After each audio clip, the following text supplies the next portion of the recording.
Кооператив «Гафур» Карасуйского района на 100% обеспечен новой сельхозтехникой. На тракторе, который доставили из Беларуси, в этом году планируется выполнить большую часть полевых работ. По словам водителя, новый трактор имеет высокую скорость и легок в управлении.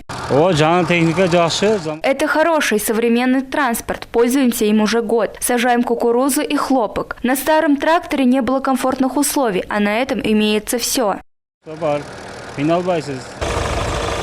Данный кооператив обрабатывает более 70 гектаров земли. За последние 2 года в общей сложности сюда было закуплено 12 единиц современной техники, включая тракторы и комбайны. По словам основателя кооператива, машины были приобретены за счет льготных кредитов, предоставленных фермерам.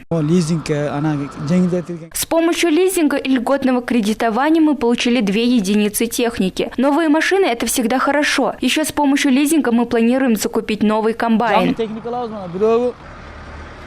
Тухтусун Убайдуллаев недавно начал ездить на современном тракторе, привезенном из Китая. Он уже готовится выйти на поля.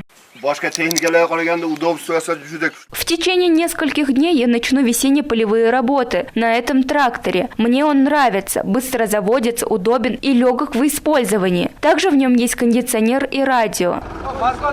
Еще один кооператив, который занимается разведением породистого скота, планирует приобрести с помощью лизинга 5 единиц техники на сумму в 10 миллионов сомов. Первая партия закупленного уже поступает.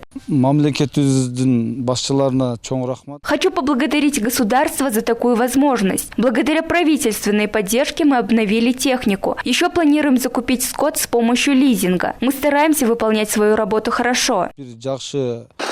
В Карасуйском районе за последние 2 года всего было закуплено 48 единиц новой сельхозтехники на сумму более 183 миллионов сомов. Десятки кооперативов пользуются поддержкой от государства, обеспечивая себя современной техникой для качественного проведения сельскохозяйственных работ.